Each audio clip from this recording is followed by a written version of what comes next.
Hi, everyone. Good to see you again. This is Rob Arditi. Thanks for listening to the Intro to Marketing talk through the entrepreneurship class. Really excited to be here today with Lisa Ames, who's a tenured marketing professional, has a ton of great experience, and she can do a much better job than I can to giving you insight into what life is like as a marketing professional. What do you do day to day? What are the different components of marketing? And what makes a good marketing leader. So hopefully you'll find this insightful and inspiring. So with that in mind, Lisa, why don't you give us a little bit of background on yourself and how you came into the marketing world? You bet. Well, first of all, thanks for having me, Rob. Really thrilled to be here today. So background on me, I want to go to almost the beginning because, when I graduated from college, I tried a few different jobs because I didn't really know what I wanted to do when I grow up, so to speak. I wasn't one of those people that always knew, I want to be a doctor or a business person or a teacher. So I started out as a paralegal in a law firm. And at one point, I even tried my hand at being a bill collector for a credit card company. and some good stories about that, but we'll Yeah. tell those for another You didn't time. break anyone's knees, did you? No, thankfully, no. But then, really unexpectedly, through a neighbor, actually, I got into marketing. And that's where I've spent the last 20 years of my career. And for the first 5 of those, I worked in consumer marketing, which is, of course, selling to individuals like you and me. I worked at an online gaming company. And then for the past 15 years, I've been in B2B marketing, which means that we sell from one business to another. And so throughout my marketing career, I've worked exclusively for tech companies in Silicon Valley. And now at Norwest, I get the opportunity to share that experience over the past 20 years with our portfolio companies as I advise them in all marketing matters. And Lisa, what are some of the companies that you've worked for in the past that maybe some of the listeners, viewers may recognize? So before coming to Norwest, I was VP of marketing at LucidWorks, which was an enterprise search company in B2B. Before that, Demandbase, which sells account-based marketing solutions to other marketers. I also worked in healthcare, so Castlight Health was one of my companies. And before that, Microsoft and Siebel back in the day. So all in tech and all selling into slightly different audiences. So it's been a good gamut. Great. And what do you like about marketing? You talked a little bit about how you sort of found it, but why did you ultimately decide to go into it? What do you like about it? What are some of the challenges associated with marketing? Yeah, so what I love most about marketing is the convergence of science and art. And I thought I'd be perfect for marketing because I see myself as having 2 key strengths. Number one, being data driven. Some might even call me data obsessed, but I love to measure my efforts. I love to show the impact of marketing on the broader business. And luckily, through technology and the development of tools over the years, as marketers, we can really measure our efforts in a way that wasn't possible even 15 or 20 years ago. So we have those tools to tell us what results we're getting out of every dollar we spend. So that's super important to me. The other strength I think I bring is creativity. I have a strong aesthetic, opinions about how things ought to look, a good knack for hierarchy. So the order in which information is presented. And I'm a decent communicator in terms of writing and speaking. And so all of those things I think come together in marketing. And so I thought it was a good fit, not only for my skills, but my interests and passions, and sort of a good blend between the left brain and right brain, I guess you could say. I agree. You are very good at all those things. Oh, thanks. Can you talk a little bit about the different components of marketing as you think about structuring marketing within an organization? And what does marketing interface with? What other components of the business? How does it fit into the overall system of a company? Yeah, so Well, of course, I think I'm a little biased because I see marketing as being like the lifeblood of the business. It's really the centerpiece that fits between the product and the sales teams. And the three of these functions have to work together in lockstep for the company and the products to be successful. And they all play a critical role, sort of like an orchestra working together to create music. So, the product team focuses on what we call the end user. And this is a person who will consume the product ultimately. So if you think about uh, the buyer of cereal, right? So the buyer is probably a parent. The consumer, the end user of the cereal is maybe a 5-year-old kid, right? And so product team will, think about, well, how do we appeal to this end user? So, and what should we build for them? And how should it look? How should it perform, right? And then the marketing folks come in because they've got to focus on, their job is to figure out like the value of that product for that buyer, the parent in this example, who's buying the cereal. And so they're trying to understand like who's the buyer, how will this product solve their particular pains or challenges, and then how, as marketers, are we going to package that product, how are we going to price it, how are we going to promote it, so the market is aware of it. And then finally, the third leg of that stool is, the sales team. And they're ultimately responsible for convincing people to part with their money and take that product home. So in applying some of that into your own experiences, could you talk about an accomplishment or two in marketing, a project you worked on to give listeners sort of a sense for how marketing is actually applied, like something that you're really excited and proud about that you could share? Yeah, as a marketer, your goal is to, always to make your product and your company be known, to stand out from the crowd, and ultimately to get people to take an action. And it's a noisy marketplace out there, and becoming increasingly so because of the number of channels that are available these days for reaching people. So you think about, you've got phone, you've got email, the web, social, etc. So it's never been noisier out there. So I'm always on the lookout for what I call like white space, or areas of untapped opportunity to make a splash. And so back in 2012, I noticed that, email inboxes were being flooded, but traditional like paper mailboxes were empty. And so I saw an opportunity to reach people through a new channel, and that was direct mail. And at the time, everyone told me, that's a terrible idea. It'll never work. It's old school. Why would we want to do that? And long story short, direct mail became so successful that I took the program to 3 different companies over the next, 7, 8 years, and ended up achieving what we call conversion rates of, 39%. So what that means, since we were trying to generate sales meetings through those efforts, we were sending dimensional direct mail like gift packages. And our strategy was to surprise and delight so that people would take these sales meetings. And so with this conversion rate of 39%, that means for every 100 packages we put in the mail, we got 39 sales meetings. And just putting that into perspective, that beats any other channel that I've been working with over the last several years by like 7 to 10 times. Yeah.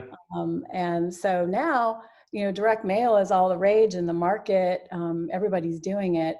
And I can't even take credit for it, because for years I tried to keep secret the fact of what I was doing in direct mail, because I didn't want other marketers doing it too.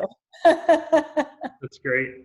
And could you talk just a little bit about, generally speaking, what are some of the projects that one would do within marketing, particularly in an earlier stage, entrepreneurial organization? If one was leading marketing, what are some of the projects that they would be tackling on a regular basis? Yeah, so when you're first starting out, you're trying to gain momentum. You typically don't have a large budget. And so a lot of marketers are going to want to start with their digital initiatives. So, building their website and starting to drive traffic to it. And one of the things we know from years and years of data analysis and experimentation is that the cheapest traffic you can get to your website is what we call organic traffic. And that means that you're found, and you're not searched for, you're found. So somebody might enter, I don't know, something they're looking for, like cheap flights or red t-shirts or what have you. And you want your website to come organically to the top of those search results. And then people find what they're looking for, they click, and they go to your site, and hopefully buy from you. So you want to start there, not only as a way to start to build momentum and authority for your website, but to get traffic, get it cheaply. And then once you get them to your website, you've got to build a customer experience that's worthy of them, engaging in your site, understanding what you do, what you're offering, and ultimately taking an action and buying from you.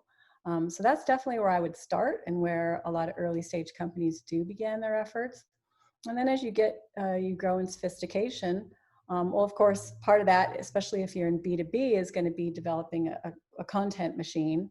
So that means like thought leadership, trend pieces, reports, webinars, white papers, all in service to trying to convince your visitor that this space, this category better than your competitors, and therefore you're better equipped than they are to provide, to fill their needs, and ultimately you should buy from them.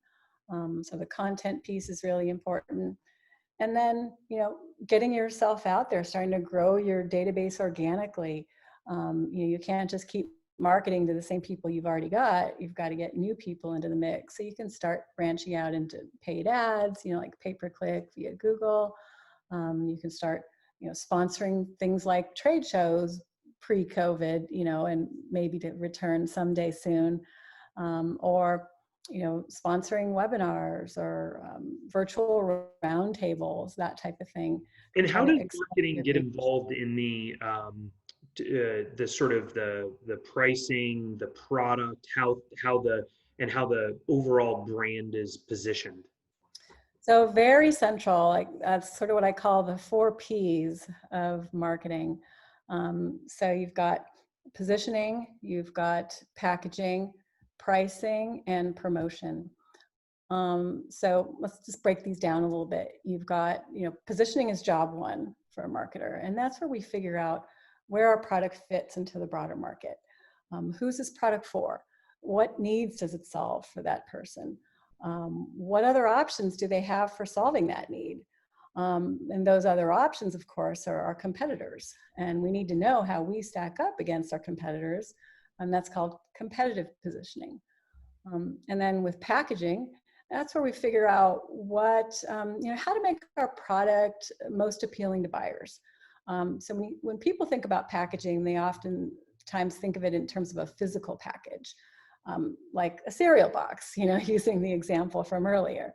I might show pictures of people enjoying the cereal, or maybe a serving suggestion, right? Like with berries on top, and on the side of the box is the nutrition information. And all of this is in service to making people choose that box versus like a plain brown box, right? So that's sort of the physical aspect of packaging, and the one I think we can all relate to as consumers. But packaging can also be more abstract. So, such as like when a software company will bundle certain components or features of their product in a way that they believe is going to help sell the product. And then pricing, that's where we figure out, well, how much are we going to charge for this product so that people will feel like they're getting good value from it for their money. If you're too high, if you're too expensive, especially vis-a-vis your competitors, people aren't going to buy from you, they're going to buy from them. And if you're too inexpensive, people might not believe there's enough worth there, there's enough value for them to invest their money. And then the final piece is promotion. And that's the fun part. That's where we promote, we we figure out what's the best way to get the word out, to make people aware that our product exists and to understand why it's great. So as part of our promotion strategy, we want to look at the different channels that are available to us for reaching the audience. So we might say, well, are we going to do radio ads? Are we going to promote on the internet? Are we going to attend trade shows? And oftentimes it's a mix of these things. And that's what I call taking a portfolio approach to demand gen. And so you might even create a special offer, like 25% off coupon type of thing. And that's designed to create urgency and to get people to buy your product today. That's great. Yeah. Those are great tangible examples of how marketing actually, the role is, how the role actually unfolds in the. Yeah, and I like to ground the topic because, otherwise it gets too esoteric and people end up wondering, what is she talking about? Yeah, great. Well, and so lastly, what's an example of an organization or two that you think does marketing really well, or a component of marketing really well, and why? Mhm. So I think two examples come to mind, one on the consumer side and one in kind of B2B. And that is on the B2B side, it would be Gong. And that's a what we call a sales intelligence platform. But basically, it's a service that records sales meetings and pulls insights out of them based on the conversations between prospects and the sales team that can be used to make better decisions. And then ultimately increase the speed at which sales can happen. And the consumer brand I'm thinking about is Southwest Airlines. And what I think both of these companies do well is they have they've done a good job of building their brands. They know what they stand for, they're clear in their values, and they bring that to the voice they put into the market, the storytelling they do, their interactions with customers at every touch point. So whether you're engaging on their website, whether you're calling their call center, whether you're listening to maybe a radio ad or an internet ad, or you're looking at their social media feed, all of those brand values, that brand voice, that brand experience comes forth in a very consistent manner across those channels.